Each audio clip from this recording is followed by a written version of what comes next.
Super hero बनने के लिए तुम्हें कोई जादुई शक्तियों की जरूरत नहीं होती, बल्कि शक्तियां नहीं होते हुए भी जो दूसरों की मदद करे वो सुपर हीरो होता है। फिल्म के विलेन की मां द्वारा अपने सुपर हीरो बनने के पीछे पागल बेटे को मरने से पहले दी गई सीख ही इस फिल्म का मूल उद्देश्य है। तो ये कहानी है हनुमान जी की जन्मस्थली अंजनाद्री की, जहाँ इंद्र के वज्र के प्रहार से हनुमान जी की ठुड्डी से गिरी रक्त की एक बूंद नदी की तलहटी में खुली सीप के भीतर जाकर रुद्रमणि बन चुकी है, जिससे सभी लोग पूरी तरह से अनजान है। तो वहीं फिल्म की शुरुआत होती है फिल्म के मेन विलन माइकल से, जो सुपर हीरो बनने के लिए इस कदर पागल है कि उसने बचपन में अपने माँ बाप को मार दिया था। वो भी इसलिए क्योंकि एक लड़के ने उससे कह दिया था कि सुपर हीरो के माँ बाप नहीं होते हैं, इसलिए उसने अपनी फैमिली को मार दिया था। और अब बड़ा होकर कहीं ना कहीं उसका सपना जो है वो पूरा हो चुका है, क्योंकि माइकल एक सुपर हीरो बन चुका है और भी अपने सीरी ने बनाया है जो कि माइकल के साथ ही काम करता है।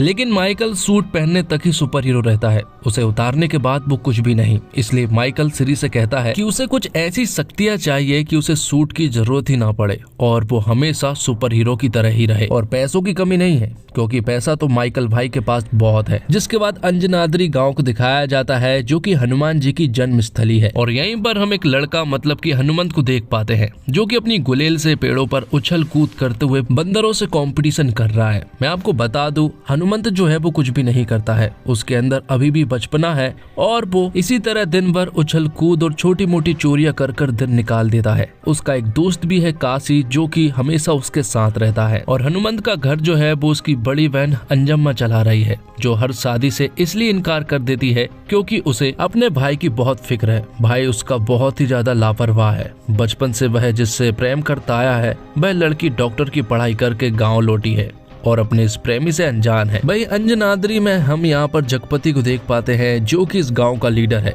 या फिर कहे डॉन है। और वो गांव वालों को बहुत डरा कर रखता है और उनसे लगान भी लेता है। और जो भी उसके खिलाफ जाने की कोशिश करते हैं तो वो उनसे अखाड़े में कुश्ती लड़ लेता है और उन्हें जान से भी मार देता है। और अब क्योंकि मीनाक्षी डॉक्टर बनकर गांव लौटी है, तो वो यहाँ पर जगपति से नहीं डरती है और यहाँ पर जो भी हो रहे जुल्म को देखकर वो उनके खिलाफ चली जाती है और गांव के सभी लोगों को जागरूक करने लगती है कि ऐसा नहीं होता है। अब क्योंकि जगपति उसे कुश्ती तो नहीं लड़ सकता है, इसलिए वो यहाँ पर चुप रहता है। तो वही हमें मालूम चलता है कि हनुमान जो है वो मीनाक्षी को बचपन से पसंद करता आ रहा है। हमेशा वो मीनाक्षी की मदद करता है। वो जिस भी प्रॉब्लम में फंसती है वो हमेशा उसे प्रॉब्लम से बाहर निकाल देता है। और मीनाक्षी को पता भी नहीं होता है कि हनुमंत उसकी मदद कर रहा है। हमेशा वो इस तरह साये की तरह आता है और मीनाक्षी की मदद कर देता है और मीनाक्षी को इन सब की कोई भी खबर नहीं होती है। हनुमंत मीनाक्षी को बहुत पसंद करता है, लेकिन मीनाक्षी को उसके बारे में कुछ भी नहीं मालूम है। बस उसे मालूम है कि हनुमंत इस गाँव में रहता है। मीनाक्षी वापस जाने लगती है और तभी यहाँ पर हनुमंत को बुरा लगता है, तो वो भी बस में जाने लगता है।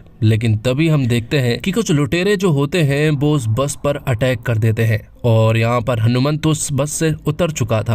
वो लुटेरे जो है वो लोगों को मारने लगते हैं। तभी हम एक शेर को देखते हैं जो कि हनुमंत के पीछे पड़ जाता है। तो हनुमंत भी उससे जान बचाने के लिए भागने लगता है और भागते भागते हनुमंत जो है वो उस जगह पर पहुंच जाता है जहाँ पर कि लुटेरे थे। तो यहाँ पर हनुमंत देखता है कि मीनाक्षी की जान खतरे में है, तो वो उन पर गुलेल से हमला कर देता है और सारा का सारा ध्यान अपनी तरफ ले लेता है। जिसके बाद वो लोग हनुमंत को पकड़ लेते हैं और उसे बुरी तरह से मारने लगते हैं।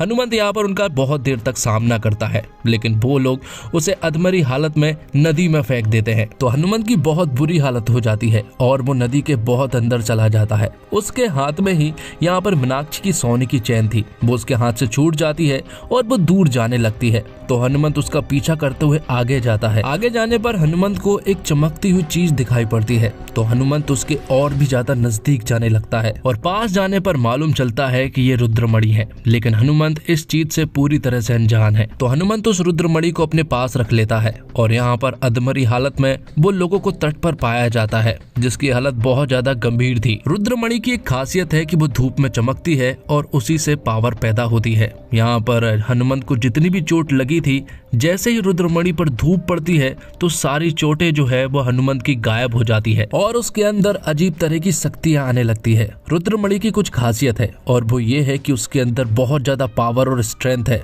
लाइक हनुमान जी। लेकिन हनुमंत के दोस्त काशी को ये विश्वास नहीं हो रहा था कि ये सारी पावर रुद्रमणि की वजह से आई है, इसलिए हनुमंत उसे प्रूफ देने लगता है और एक ट्रेन के सामने आकर खड़ा हो जाता है, जहाँ पर ट्रेन जब हनुमंत को टक्कर मारती है तो उसे कुछ भी नहीं होता है, जिससे कि काशी को ये मालूम चल जाता है कि उसके अंदर सचमुच ही पावर आ चुकी है। जिसके बाद हनुमंत तो पूरा हीरो ही बन जाता है और उल्टी सीधी हरकतें करने लगता है और अपनी पावर का यूज करने लगता है।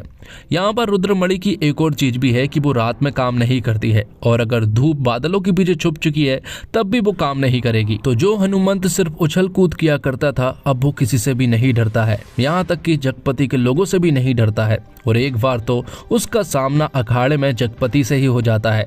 तो यहाँ पर सभी को ऐसा लग रहा था कि हनुमंत हार जाएगा। एक समय पर तो ऐसा हुआ था कि धूप जो है वो बादलों के पीछे छिप गई थी, जिस वजह से हनुमंत पिटने लगा था। लेकिन आखिर में हनुमंत की जब धूप आती है तो वो यहाँ पर सभी को बुरी तरह से मारने लगता है। वो यहाँ पर जगपति को तो मजा चखाता ही है, साथ में जगपति के जितने भी लोग थे उन सभी लोगों को बेरहमी से मारता है। और आगे हम देखते हैं माइकल को, जो कि अपनी पूरी की पूरी गैंग लेकर यहाँ पर आता है और वो गाँव वालों से कहता है कि वो अब गाँव वालों के लिए कुछ करना चाहता है, अगर तुम्हें जो भी लगे वो कर सकता है। तो यहाँ पर मीनाक्षी कहती है कि हमें यहाँ पर एक हॉस्पिटल चाहिए, जिस पर कि माइकल कह देता है ये तो मेरे लिए चुटकी का काम होगा, वो जरूर हॉस्पिटल इस गांव में बनवाएगा। ये सुनने के बाद मीनाक्षी बहुत खुश हो जाती है, क्योंकि उसका तो ये सपना ही था कि वो गांव में हॉस्पिटल खुल सके। लेकिन मकसद तो यहाँ पर कुछ और था।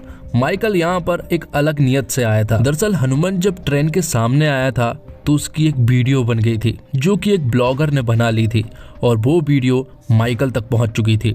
तो माइकल उसे देखकर समझ गया था कि यहाँ पर एक पावर है, जो पावर उसे चाहिए किसी भी हालत में। तो अब बस उसे ये पता करना है कि ये पावर उस आदमी के अंदर है या फिर वो किसी चीज से ये पावर ले रहा है। क्योंकि माइकल को जेन्युइन वाला सुपर हीरो बनना है, इसलिए ज्यादा दिन इंतजार ना करते हुए वो हनुमंत को अपने पास उठा लेता है। उसके खून को जब टेस्ट किया जाता है तो उसे मालूम चलता है कि उसके खून में तो कुछ भी नहीं है। लेकिन यहाँ पर सीरी को माइकल के इरादे पता चल जाते हैं। वो समझ जाता है कि अगर माइकल को ये शक्तियां मिल गई तो वो इस दुनिया पर राज करने की बात कर रहा है। मतलब कि वो सुपर हीरो नहीं बल्कि सुपर विलन बनेगा, क्योंकि सुपर हीरो तो लोगों की रक्षा करने का काम करते हैं, लेकिन माइकल तो दुनिया पर राज करना चाहता है। तो ये देखकर सीरी माइकल से कह देता है कि वो इस काम में तुम्हारी बिल्कुल भी मदद नहीं करेगा। और ये सुनने के बाद माइकल सीरी को एक कमरे में बंद कर देता है और उस कमरे में जहरीली गैस छोड़ देता है।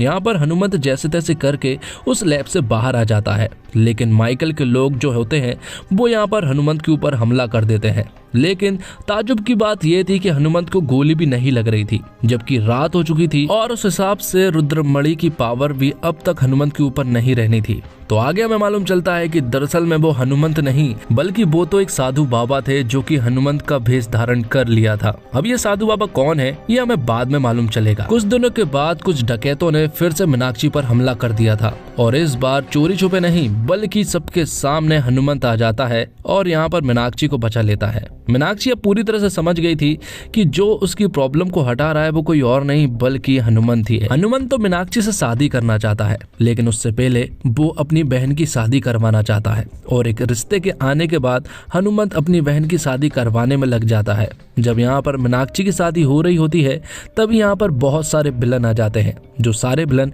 माइकल के थे। और अब क्योंकि धूप बादलों के पीछे छिप चुकी थी इसलिए हनुमंत कुछ भी नहीं कर पा रहा था। ये देखने के बाद अंजम्मा, जो कि हनुमंत की बहन है, वो सारा जिम्मा उठाती है और माइकल के विलनों को बुरी तरह से मारने लगती है। और जैसे ही बादलों के पास से धूप आती है तो यहाँ पर हनुमंत की पावर जो है वो वापस आ जाती है और वो सबसे लड़ने लगता है। तभी एक विलन हनुमंत के ऊपर गोली चलाता है, लेकिन वो गोली हनुमंत को तो नहीं लगती है, वो उसके आर पार निकल जाती है और डायरेक्ट अंजम्मा को लग जाती है, जिस वजह से उसकी वहीं पर मौत हो जाती है। ये देखने के बाद हनुमंत को बहुत ज्यादा गुस्सा आ जाता है और वो उन सभी को बुरी तरह से मारता है और यहाँ से भागकर वो एक एकांत जगह पर चला जाता है। और अब हनुमंत सारा का सारा ब्लेम इस मणि को दे रहा होता है कि अगर ये मणि नहीं होती तो आज उसकी बहन जिंदा होती। इसलिए गुस्से में वो इस मणि को एक जगह पर फेंक देता है और कुछ देर के बाद उसके पास वही साधु बाबा आते हैं जिन्होंने उसकी जान बचाई थी। और यहाँ हमें रिवील होता है कि दरअसल में वो साधु बाबा श्री विभीषण है, जो कि 7 चिरंजीवियों में से एक है। तो विभीषण उसे बताते हैं कि जो टाइगर तुम्हारे पीछे पड़ा था वो मैं ही था, क्योंकि मैं तुम्हें मीनाक्षी तक पहुंचा रहा था और माइकल से भी मैंने ही तुम्हें बचाया था। जिसके बाद वो रुद्रमणि के बारे में बताते हैं और ये सब सुनने के बाद हनुमंत को ये एहसास होता है कि उसने बहुत बड़ी गलती कर दी। और यहाँ हमें ये भी मालूम चलता है कि जब हनुमंत ने वो रुद्रमणि फेंकी थी तो उसे माइकल के एक आदमी ने देख लिया था, जिस वजह से अब वो उस मणि को ढूंढने के पीछे पड़ चुके हैं। तो अब माइकल रुद्रमणि के पीछे पड़ जाता है और पूरे के पूरे गांव को एक जगह पर इकट्ठा करके जमा कर लेता है। तो अब हनुमंत के पास रुद्रमणि भी नहीं थी और उसे माइकल की पूरी फौज से सामना करना था, जो कि बहुत सारे थे। तो यहाँ पर वो उनके सामने आ जाता है और फिर एक छोटा सा बंदर आकर वो रुद्रमणि यहाँ पर हनुमंत को दे देता है, जिससे कि उसकी पावर जो है वो फिर से वापस आ जाती है और वो माइकल के लोगों को बुरी तरह से मारने लगता है। तो हनुमंत यहाँ पर सभी को मार देता है और आखिर में माइकल को ऐसा लगने लगता है कि भैया अब वो नहीं बच पाएगा, तो वो अपने हेलीकॉप्टर से यहाँ से भागने लगता है। लेकिन तभी हनुमंत एक पेड़ की जड़ को निकाल कर डायरेक्ट उसके हेलीकॉप्टर की तरफ फेंकता है और उस जड़ से वो यहाँ पर उस हेलीकॉप्टर को पकड़ भी लेता है। जब वो उसे अपनी तरफ खींचता है तो वो हेलीकॉप्टर ब्लास्ट हो जाता है। लेकिन यहाँ पर एक बुरी चीज ये होती है कि वो रुद्रमणि भी यहाँ पर टूटकर बिखर जाती है और उस रुद्रमणि के बीच में जो हनुमान जी का रक्त होता है वो रक्त यहाँ पर हनुमंत की आंखों में चला जाता है, जिसके बाद उसके अंदर भी हनुमान जी जैसी पावर आ जाती है। और तभी यहाँ पर श्री विभीषण आते हैं और वो यहाँ पर हनुमंत से कहते हैं कि अब एक बहुत बड़ा अनर्थ होने वाला है, क्योंकि इस रुद्रमणि को टूटना नहीं था, क्योंकि अब उसके टूटते ही ब्रह्मांड के सारे राक्षस, मॉन्स्टर और क्रिएचर्स सारे के सारे एक्टिव हो गए हैं। अब किसी भी वक्त उन सभी लोगों के ऊपर हमला होने वाला है और ये दुनिया तबाह होने के कगार पर पहुंचने वाली है। जिसके बाद विभीषण जी हाथ जोड़कर हनुमान जी से विनती करते हैं कि उससे जो हो सका वो उन्होंने किया। अब आप ही हैं जो कि इस दुनिया को बचा सकते हैं। और विभीषण जी की ये पुकार कहीं न कहीं हनुमान जी तक पहुंच चुकी थी, जो कि हिमालयों के बीच, कैलाश पर्वतों के बीच तपस्या कर रहे होते हैं और राम नाम का जाप कर रहे थे। और जब रुद्रमणि टूटा तो यहाँ पर हनुमान जी जिस तरह से तपस्या कर रहे थे वहाँ का बर्फ भी टूट जाता है और हनुमान जी बाहर आ जाते हैं। और फिल्म के आखिरी में हमें बताया जाता है कि इस फिल्म का सेकंड पार्ट भी आएगा, जिसका नाम जय हनुमान होगा, जिसमें हनुमान जी दुनिया के सारे राक्षसों और शैतानों से लड़ेंगे, जो कि फिल्म जो है वो 2025 में आएगी। और इसी के साथ ये वीडियो यहीं पर खत्म होता है। उम्मीद करता हूँ दोस्तों आपको वीडियो पसंद आई होगी। वीडियो पसंद आई हो तो वीडियो को लाइक जरूर कीजिएगा और इसी तरह के वीडियोस पाने के लिए आप हमारे इस चैनल को सब्सक्राइब भी कीजिएगा, ताकि आपको इसी तरह के लेटेस्ट और फ्रेश कंटेंट मिलते रहे। मिलते हैं एक और कमाल की वीडियो के साथ, तब तक के लिए आप हमारे चैनल के साथ बने रहिए। धन्यवाद। जय हिंद, जय भारत, जय श्री राम।